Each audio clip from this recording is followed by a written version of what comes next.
Hello movie freak. आज मैं explain करने वाली हूँ 2024 में आई फैंटेसी क्राइम थ्रिलर सीरीज हरीकत, जिसे डायरेक्ट किया है मैगी ने। आईएमडीबी पर इस सीरीज की रेटिंग है 7.1 आउट ऑफ 10 स्टार्स। आज मैं पार्ट 1 में सीरीज के पहले 3 एपिसोड को कवर करूंगी और पार्ट 2 में सीरीज के बाकी के 3 एपिसोड को कवर करने वाली हूँ। यहाँ असल में भगवान विष्णु के सारे अवतारों को दिखाया गया है, उनसे रिलेटेड एक बेहतरीन कहानी है। अब सीरीज की कहानी में आगे बढ़ने से पहले हमें श्रीमद् भगवत गीता का श्लोक दिखाया जाता है और सुनाया जाता है, जिसका मतलब यही होता है जब जब अधर्म बढ़ेगा तब तब भगवान विष्णु अवतार लेंगे और उस अधर्म को खत्म करेंगे। इस सीरीज के एपिसोड 1 में की शुरुआत में अराकू वैली का सीन दिखाया जाता है, जहां हम व्यूअर्स कोर्ट का सीन देखते हैं। वहां एक दास नाम के लड़के को देखते हैं हम। ये सीन सन 1982 का था। एक आदमी को हथौड़े से पीट पीट कर जान से मारने जैसा संगीन जुर्म लगा था दास पर। कोर्ट रूम में जज दास से बहुत सारे सवाल पूछते हैं, पर दास उन सवालों में से किसी का भी जवाब नहीं देता। फिर जज दास को 18 साल की सजा सुना देते हैं मर्डर के अपराध में। पर चूंकि दास की उम्र 18 साल से कम थी, जिसके कारण उसे जुवेनाइल जेल में 18 साल की उम्र होने तक रखा जाता है। तब जाकर दास पूछता है, क्या दुनिया में ऐसे ऊंच नीच का भेदभाव होता है? क्या इंसान एक जैसे नहीं हो सकते? तब जज उसकी बात सुनकर चुप हो जाते हैं। फिर दास को पुलिस वैन से जेल ले जा रहे थे, पर उसे अपना पन्ना नाम के पुलिस वाले का पैर बार बार लगता है। दास अपन्ना को घूर रहा था। पन्ना दास से पूछता है, ऐसे घूर क्यों रहा है? वैसे तूने कोर्ट में क्या पूछा था? वही तो मुझसे पूछ, मैं जवाब दूंगा ना। फिर दास अपन्ना से पूछता है, क्या धरती पे क्या इंसान एक साथ नहीं रह सकता? जिस पर अपन्ना कहता है कि हाँ, ऐसे ही भेदभाव होता है और होता ही रहेगा।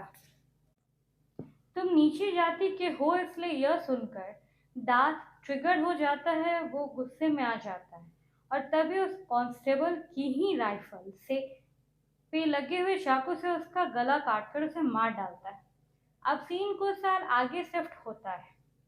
अब कहानी आती है 1990 विशाखापट्टनम में, जहां पर हम देखते हैं विराट नाम के एक पुलिस इंस्पेक्टर को। विराट ने एक नक्सलवादी को अरेस्ट किया था और आज उसके एएसआई दोस्त भरत की सगाई भी है, जिसके लिए उसे भरत के गांव भी जाना था। लेकिन इसी काम की वजह से विराट अपने दोस्त भरत की सगाई में नहीं जा पाता। विराट की बीवी अंजलि भी आज विराट के पुलिस स्टेशन आई हुई थी, जिसका आज बर्थडे होता है, और वो विराट और सबके लिए खाना भी लाई होती है। विराट अंजलि की स्वीटी नाम की एक बेटी भी है और पूरे परिवार में बहुत प्यार है। Like a sweet happy family wife. वो काफी खुश भी थे। यहाँ पर वो दोनों भरत और उसकी मंगेतर स्वाति से भी बात करते हैं और शादी में कैसे भी करके आने का वादा करते हैं। पर तभी अचानक से यहाँ पर नक्सलाइट हमला कर देते हैं, जो कि अपने साथी को ही लेने आए थे। हमले में अंजलि को एक गोली लग जाती है, जिसके चलते अंजलि की मौत हो जाती है और विराट का सर टेबल के नुकीली साइड पे जाकर टकरा जाता है। अब कहानी में एक महीने आगे शुरुआत वाली अराकू वैली में आ जाती है, जहां पर सुबह सुबह एक पानी की टंकी के अंदर से दो सरकटी लाशें मिलती हैं। यानी कि विराट को भरत के गांव इसी अराकू वैली के आसपास ही आना था। अब यहाँ पर एएसआई भरत था, जो कि इन्वेस्टिगेशन के लिए आता है और यहाँ पर वो लिसा नाम की एक लड़की को भी देखता है, जो कि एक न्यूज इंटर्न है और इस न्यूज को कवर कर रही है, ताकि उसे जल्दी से जल्दी अच्छी जॉब मिल जाए। लेकिन भरत लिसा को रोक देता है। तभी गांव का एक गैंगस्टर केशव वहां पर आता है और ये दोनों आदमी उसके ही लिए काम करते थे। वो यह सब देखकर थोड़ा सा परेशान हो जाता है और भरत से यह बोलता है कि वो अपनी इन्वेस्टिगेशन करे, बाकी वो खुद खूनी को ढूंढ कर उसका जो करना है वो करेगा। यहाँ पर केशव काफी पावरफुल इंसान होता है तो भरत उससे कुछ भी नहीं बोल पाता। अब थोड़ी ही दूरी पर मर्डर वेपन भी मिल जाता है, जो कि एक बहुत बड़ी सी कुल्हाड़ी होती है, और ये कुल्हाड़ी भी ऐसी वैसी नहीं थी। मतलब कि एक फरसा होता है, जो बिल्कुल भगवान परशुराम के पास जो फरसा होता था बिल्कुल वैसा ही दिख रहा था।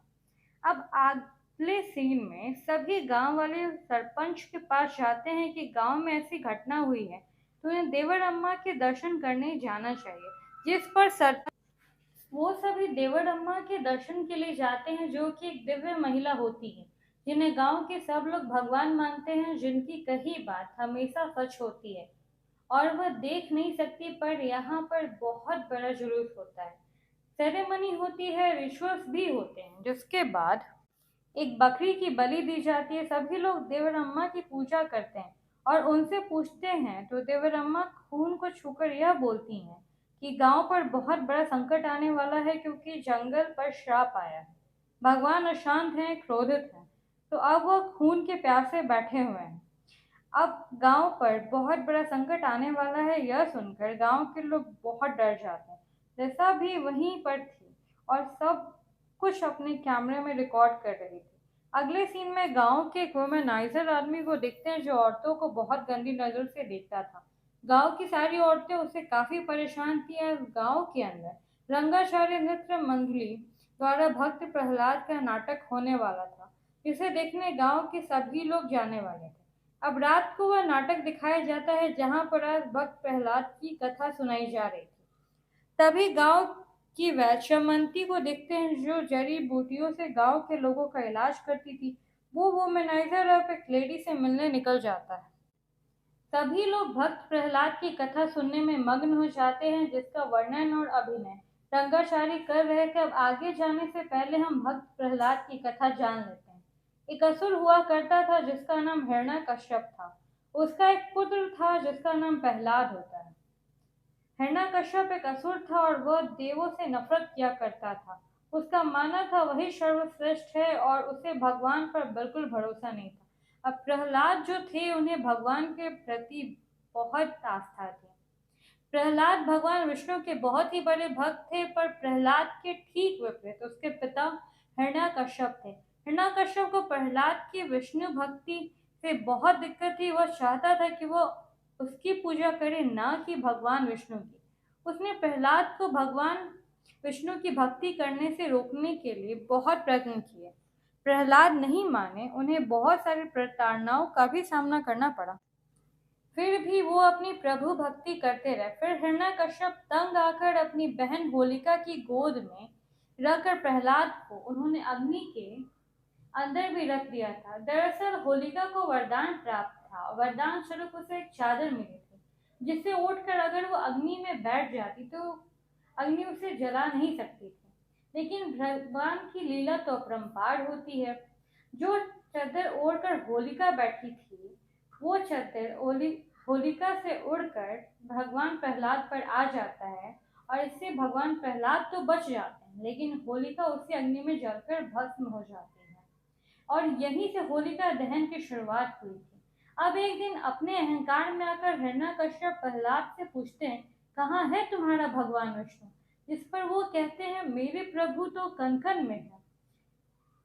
वो सब जगह इशारा करते। ये सुनकर हिरण्यकश्यप क्रोधित होता है और प्रहलाद से पूछता है, क्या तुम्हारा विष्णु उस खंबे में भी है?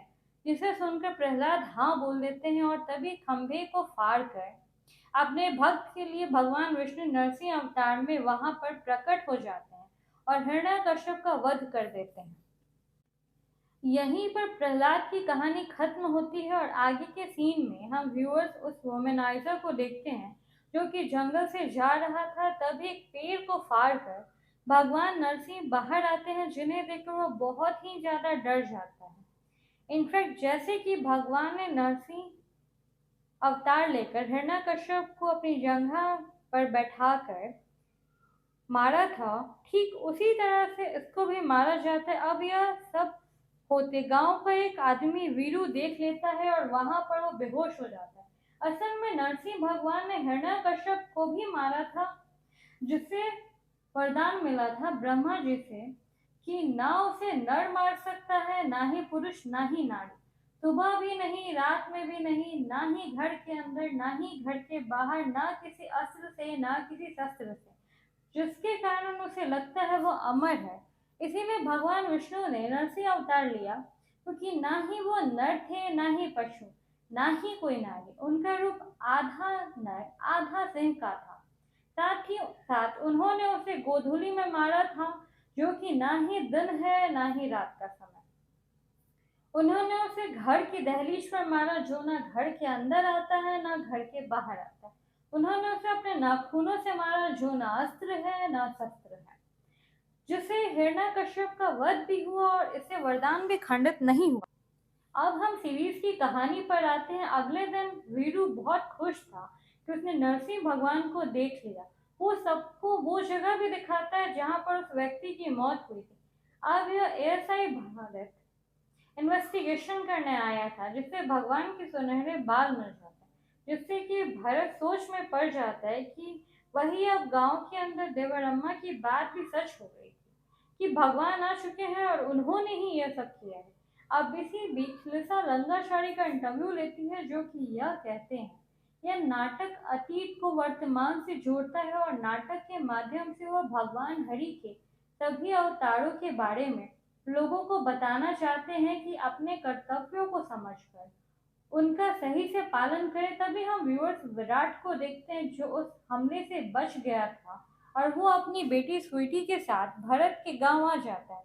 वो भरत के घर आता है और थोड़ी देर बाद स्वीटी के साथ जंगल में घूमने जाते हैं, जहाँ पर कुछ कुत्ते उन्हें परेशान कर रहे थे, जिससे उसे बहुत तकलीफ होती है, क्योंकि उस हमले में जो उसे चोट लगी थी, उसका जो ब्रेन होता है वहाँ पर साउंड रिसीविंग सिस्टम था, वो डैमेज हो गया था।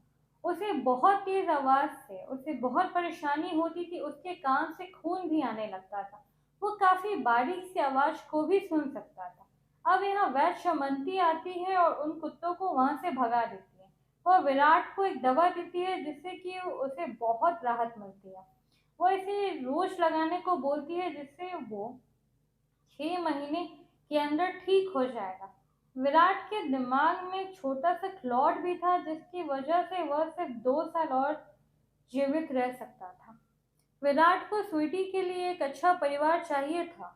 वो फैसला करता है स्वीटी को भरत और स्वाति को सौंप देगा। अब आज भरत और स्वाति एक साथ नाटक देखने जाते हैं, जहां पर आज भगवान विष्णु को के वरा अवतार की कथा दिखाई जाती है। लेकिन इस कथा को सुनाने से पहले मैं आपको एक बात बताना चाहती हूँ। असल में होता ये है कि 4 कुमार होते हैं, वो आते हैं बैकुंठ में भगवान विष्णु से मिलने। लेकिन जो उनके द्वारपाल होते हैं ना, जिनका नाम जया और विजय होता है, वो उन्हें भगवान विष्णु से मिलने के लिए मना कर देते हैं। तो जिसके चलते वह बहुत ही ज्यादा गुस्सा होकर उन दोनों को श्राप देते हैं कि वो अब धरती पर 3 बार जन्म लेंगे, वो भी बुरे दुष्ट इंसान की तरह, जिनके चरित्र में होंगे वासना, क्रोध और लालच, जिनका अवतार होता है हिरण्यकश्यप और यक्ष के रूप में। उसकी वजह से धरती पर बहुत प्रलय आती है और धरती के मनुष्य पर अत्याचार होता है। तो यहाँ पर होता यह है कि जो हिरण्ययक्ष होता है, उसके चलते पृथ्वी पानी में डूब गई थी, जिसे बचाने के लिए ब्रह्मा जी ने सबसे पहले आदमी और सबसे पहली महिला को भेजा था, जिनका नाम स्वयं भूप भानु और शत्रुपा, जो कि पृथ्वी पर आ गए थे, जिन्हें कश्यप हिरण्ययक्ष पानी में छुपा देता है। तब जाकर ब्रह्मा जी ने विष्णु भगवान से विनती की और भगवान विष्णु ने वराह अवतार लेकर पृथ्वी को बचा लिया था, जिन्हें रोकने के लिए यक्ष आता है, जिसका वो वध कर देते हैं। और इसी घटना के चलते हिरण्यकश्यप बहुत गुस्से में आ जाता है और उसके भाई को मार दिया गया, जिसके बाद वो भगवान ब्रह्मा से वरदान मांगता है। उसके बाद ही भगवान नरसिंह की कहानी आती है। दोनों घटना एक दूसरे से जुड़ी होती है। अब हम सीरीज की कहानी पर आते हैं। व्यूअर्स देखते हैं कि भरत जिसे कोई आदमी कुछ बोलता है और भरत वहां से चला जाता है।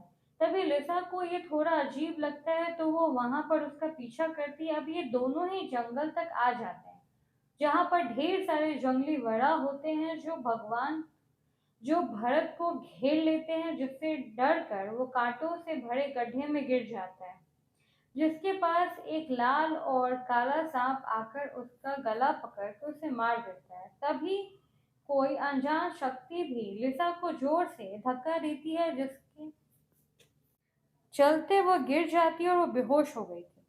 जिसके साथ ही एपिसोड 1 खत्म होता है। अब दूसरा एपिसोड शुरू होता है दास को दिखाते हुए, जिसकी उम्र अब 18 साल हो गई थी और उसकी सजा खत्म होने वाली थी। एक पुलिस ऑफिसर उसकी आज भी डिसरिस्पेक्ट करता था, जिस पर गुस्सा होकर वो उसे एक फरसे से काट कर खत्म कर देता है और वहां से भाग जाता है। वो अपने घर आता है जहां पर वो अपनी माँ के साथ ही रहा करता था, लेकिन अब उसकी माँ वहां पर नहीं थी, तो वह अपने एक अलग ही सफर पर निकल पड़ता है, जिसके साथ ही सीन शिफ्ट होता है। अब हम विराट को देखते हैं जो कि भरत के मरने वाले स्पॉट पर आता है और वो उसके मरने से बहुत दुखी था। स्वीटी भी बहुत दुखी थी और वह कहती है उसने ही नाटक को देखने को बोला था। अगर वो नहीं कहती कि उसे नाटक देखने जाना है तो आज भरत जिंदा होते। यह सुनकर विराट को भी दुख होता है क्योंकि अब उसकी बेटी एक गिल्ट के साथ जी रही थी। वो स्वीटी से भी मिलने जाती है। स्वीटी स्वाति से मिलना चाहती थी, तो वो उससे मिलने की जिद कर रही होती, उसके उससे मिलने जाती है। स्वाति जो कि पहले से ही सदमे में होती है क्योंकि एक हफ्ते के बाद ही उसकी शादी थी। खैर, अब पोस्टमार्टम रिपोर्ट को देखते हैं जिसके अंदर यह आता है कि भरत के खून में अल्कोहल मिला था, यानी कि शायद से वो दारू पीने गया था जिसका एक्सीडेंट हो गया और वो मारा गया। वहीं पर कुछ लोग कहते हैं कि जंगली सुअरों के झुंड ने उस पर हमला कर दिया था, जिसके चलते वह गड्ढे में गिर गया। वो अब चमंती से मिलता है और यह कहता है कि यहाँ पर जंगली सुअर बहुत हैं, लेकिन चमंती कहती है कि इंसानों की बस्ती के पास जानवर रहते ही नहीं है, ना ही कभी आते हैं, और जंगल के अंदर कोई जानवर बिना वजह किसी पर हमला नहीं करते। इतना बोलकर वो वहां से चली जाती है। यह बात विराट के दिमाग में ट्रिगर कर गई थी और वह इस केस को डिफरेंट एंगल से देखता है। विराट कैसे भी करके अपनी बेटी को उस गिल्ट से आजाद करवाना चाहता था, क्योंकि इस घटना में उसकी कोई गलती नहीं थी। उसे सच तक पहुंचना ही होगा अपनी बेटी के लिए, जबकि यहाँ पर वो अभी ऑफ ड्यूटी था।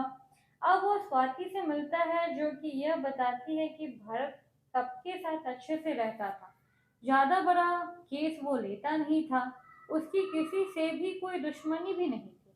विराट को सभी गांव वालों से भगवान वाला एंगल सुनने को भी मिलता है। गांव वालों का मानना था कि विराट ही सबको मार रहा है। गांव वाले विराट को बोलते हैं कि उनका मानना है कि भगवान ही सबको मार रहे हैं। विराट को इन सब बातों पर यकीन नहीं होता है। वीरू भी बताता है कि उसने भगवान नरसिंह को देखा था। एक गांव वाले ने तो वरा अवतार को भी जंगल में जाते देखा था। अब कुछ लोग रंगाचारी से इस बारे में बात कर रहे थे, साथ ही साथ ये बता रहे थे कि भगवान ही यह सब कर रहे थे। भरत को वरा अवतार ने मारा है, उस आदमी को नरसिंह अवतार ने, और ऐसे तो उन लोगों को एक बड़ा फरसा भी मिला था जो कि परशुराम अवतार के पास रहता था। शुरू में जिन दो लोगों को मारा था वो परशुराम अवतार ही होंगे, जिस पर रंगाचार्य यह कहते हैं कि इसके बारे में वो कुछ नहीं कह सकते, लेकिन भगवान के अवतार परिस्थितियों के अनुसार ही आते हैं और उनके अनुकूल ही दंड देते हैं। सबसे पहले मत्स्य अवतार हुआ जो कि सिर्फ पानी में रहते हैं, फिर कूर्मा अवतार जो कि पानी और जमीन दोनों पर रह सकते हैं, फिर वरा अवतार सिर्फ जमीन पर रह सके, फिर नरसिंह अवतार इंसान और पशु का रूप, फिर वामन अवतार जिनके साथ भगवान मनुष्य रूप में आए, और उसके बाद में परशुराम राम कृष्ण भगवान। अब यहाँ पर सरपंच आते हैं जो कि ऐलान करते हैं कि जंगल में यह सब हो रहा है तो अब रात में कोई भी जंगल नहीं जाएगा। लेकिन अगले ही सीन में सरपंच की लाश मिलती है। विराट यह सब देखकर काफी परेशान हो गया था। इन कत्लों के बीच के लिंक को खोजने की कोशिश कर रहा था विराट, और वो उसे मिल भी जाता है। जब उसको पता चलता है कि मरने वाले सभी नाटक देखने गए थे, जो कि बीच नाटक से निकले और फिर मारे गए। विराट सबसे प्रॉपर पूछताछ करके रंगाचारी के घर पहुंच जाता है और उनसे यह पूछता है कि यह सब खून उसने ही किए हैं, लेकिन क्योंकि अब आगे कुछ भी नहीं बोल पाता। इससे पहले कि वहां का साउंड सिस्टम था, वो मॉल फंक्शन कर रहा था और उस मेल फंक्शन के चलते बहुत तेज आवाज होती है, जिससे विराट को बहुत तकलीफ होती है। अब जैसे जैसे साउंड रुकने पर वह खुद को संभालता है और अब रंगाचार्य उससे कहते हैं कि उन्होंने कुछ नहीं किया और उसके दर्शक उसके लिए भगवान समान होते हैं, जिन्हें वो कोई हानि नहीं पहुंचा सकता। लेकिन फिर भी उसे शक होता है, तो अब वह खुद नाटक देखने आ जाए और खुद जान ले कि उसके साथ कुछ होता है या नहीं, यानी कि उसने कुछ किया है या कुछ नहीं किया है। इसका प्रमाण तो नाटक देखने के बाद ही पता चलेगा। इसके साथ ही सीजन 2 खत्म होता है। तीसरा एपिसोड शुरू होता है दास को दिखाते हुए, जो कि 3 लोगों को बहुत ही बेरहमी से दौड़ा दौड़ा कर जान से मार डालता है। जिसके साथ ही ये सीन यही कट होता है। अब अगले सीन में शिफ्ट होता है। अब हम व्यूअर्स गांव गांव का सीन देखते हैं, जहां पर विराट इस केस को लेकर परेशान है। वहीं गांव वाले यह सोचकर परेशान है कि अगली मौत किसकी होगी। और केशव को देखते हैं, जो यह कहता है कि बुरे लोग मर रहे हैं और अगला नंबर दौड़ा नाम के एक क्रिमिनल का हो सकता है। लेकिन वो ये तुक्का कैसे लगा पा रहा है, इसके बारे में हम आगे बात करेंगे। केशव बहुत परेशान भी था। अब विराट को दिखाया जाता है, जो कि नाटक देखने के लिए गया था, जहां पर उसे वहां से होने वाली आवाजों से दिक्कत हो रही थी। लेकिन उस नाटक में चमंती भी आती है, जो कि विराट के लिए दवाई लेकर आई थी और दवाई देकर वो वहां से चली जाती है। आज के नाटक में रंगाचार्य वामन अवतार की कथा दिखा रहे थे, जो कि भगवान विष्णु के 5वें अवतार हैं। हमें बताया जाता है कि प्रहलाद के जो ग्रैंडसन थे, उनका नाम बलि था, जिन्हें हम महाबली के नाम से भी जानते हैं। बलि ने अनुष्ठान करके सभी देवताओं को जीत लिया था, जिससे उसके पास धरती और स्वर्ग की बहुत शक्ति आ चुकी थी। और देवतागण को स्वर्ग में नहीं रहने देना चाहता था बलि। तो सभी देवतागण भगवान विष्णु के पास जाते हैं और उनसे मदद की गुहार लगाते हैं। विष्णु भगवान ने तब वामन अवतार का रूप लिया और वह राजा बलि के पास गए थे, जो कि दिखने में एक छोटे से ब्राह्मण की तरह दिख रहे थे। अब यहाँ जो बलि होता है, वो भले ही एक असुर था, लेकिन बहुत ही ज्ञानी और बहुत ही ज्यादा दानी था। वो वामन अवतार के ज्ञान से परेशान होकर उनसे दीक्षा मांगने के लिए कहते हैं और वामन अवतार उनसे बस 3 पग धरती मांगते हैं और बलि हंसते हुए उनको यह दीक्षा प्रदान कर देते हैं। कहानी को थोड़ा रोकते हैं और विराट पर आते हैं, जिससे कांस्टेबल यह कहता है कि यहाँ पर नाटक वाले शायद कुछ नहीं कर रहे हैं और वो अपना समय खराब ना करें। जिस पर वो कहता है कि हाँ, बात तो ठीक है, लेकिन लोग यहीं से मरते हैं, तो ये लोग जैसे भी हैं, वो लोग उन पर नजर रखेंगे। अब यहाँ पर 3 लोग थे, एक वोमेनाइजर, एक क्रिमिनल और एक घपलेबाज आदमी। और ऐसे ही बुरे लोग पहले मर रहे थे। यहाँ पर बस भरत ही था जो कि अच्छा था। अब विराट उन तीनों पर नजर रखने के लिए बोलता है और वो तीनों एक एक करके घर चले जाते हैं। तो वो अलग अलग सबके पीछे कांस्टेबल को भेजता है। अब आगे जाकर एक कांस्टेबल बताता है कि दौड़ा नाम का एक क्रिमिनल आदमी गायब हो चुका है। तो विराट वहां पर आता है और उसे ढूंढने लगता है। तो देखता है दौड़ा किसी के सामने हाथ जोड़कर बैठा हुआ था और ध्यान से देखने पर विराट को वामन अवतार नजर आते हैं। हम वामन अवतार की कहानी जान लें तो वह बलि से 3 पग धरती मांगते हैं और बलि वो प्रदान भी कर देते हैं। लेकिन वो अपने बड़े रूप में आकर एक पग में धरती नापते हैं, दूसरे पग में स्वर्ग, तीसरे के लिए जगह ही नहीं बचती। तो राजा बलि उनके सामने अपने घुटनों पर बैठकर अपना शरीर झुका देते हैं और बोलते हैं कि तीसरा पग आप मेरे सर पर रख दीजिए, जिसके चलते उसका राज खत्म हो जाता है। अब कहानी पर आते हैं। यहाँ पर बिल्कुल वामन अवतार जो होते हैं वो दौड़ा से 3 कदम आगे आने के लिए कहते हैं, और जब वो 3 कदम आगे आता है तो उसके ऊपर एक पेड़ गिर पड़ता है, जिसके चलते उसकी मौके पे ही मौत हो जाती है। वानर अवतार यहाँ से वामन अवतार यहाँ से चले जाते हैं, जिसे वह कांस्टेबल देखते हैं और वो उनसे आशीर्वाद लेता है। खैर, अब गांव के अंदर यह सब खबर फैल चुकी थी। वो लोग थोड़े और ज्यादा डर गए थे, साथ ही जो थोड़े बहुत गलत थे वो डर से पूरे के पूरे सुधर गए थे। सही है। खैर, अब विराट उस साइट को देख रहा था जिसे लिशा का कैमरा मिलता है, जिसे वो अपने साथ ले जाता है, और वो कांस्टेबल से लिशा के बारे में पूछता है, और वो लोग उसके ऑफिस भी कॉल करते हैं, जहां पर उनको पता चलता है कि वहां पर नाटक मंडली पर डॉक्यूमेंट्री बनाने गई थी, यानी कि उसको भी उसके बारे में कुछ नहीं पता था। अब लिसा का नाम आया है तो वो आखिर कहाँ है, पर वो बहुत टाइम से गायब है। तो असल में जब वो वहां पर भरत का पीछा कर रही थी तो उस वक्त उसके सर पर चोट लग गई थी, और अगले दिन शमंती उसे अपने घर पर ले आई और अभी वही उसका इलाज कर रही होती है। लिसा को होश आ चुका था और वो यहाँ से निकल जाती है। तभी हम विराट को देखते हैं, जो कि नाटक मंडली को अरेस्ट कर चुका था और रंगाचार्य से सख्ती से पूछताछ करता है, लेकिन अब तक इस गांव का ऐसा यहाँ पर आकर विराट पर गुस्सा करने लगता है, क्योंकि वो यहाँ पर इंचार्ज नहीं था, ऊपर से वो ऑफ ड्यूटी होता है, और वो उसकी इंसल्ट करके वहां से भगा देता है। विराट दुखी होकर भरत के डाइंग स्पॉट पर आता है, जहां पर वो शपथ लेता है कि भरत को मारने वाले को वो कैसे भी करके खत्म कर देगा, क्योंकि भरत उसके बचपन का दोस्त था और वो दोनों अनाथ भी थे जो कि साथ में ही पले बड़े थे। तभी हम लिसा को देखते हैं, जो कि अपना कैमरा ढूंढ रही थी, जो कि उसे वहां नहीं मिलता, लेकिन उसकी टेप जरूर मिल जाती है, जिसे लेकर वो निकल जाती है। विराट रंगाचार्य के घर पर जाता है और उससे यह कहता है कि उसने उस रात वामन अवतार को देखा था, जो कि रंगाचार्य की गई नाटक मंडली का कोई है, जिससे वो और विराट उसे पकड़ कर रहेगा। जिसके साथ ही तीसरा एपिसोड यहीं खत्म होता है। तो दोस्तों, ये थी हरी कथा सीरीज के पहले 3 एपिसोड्स की कहानी। बाकी के 3 एपिसोड नेक्स्ट वीडियो में मिल जाएंगे। अब तक की कहानी अगर आपको पसंद आई है तो प्लीज़ चैनल को सब्सक्राइब करें, लाइक शेयर और कमेंट करना ना भूलें। Thank you man toodles.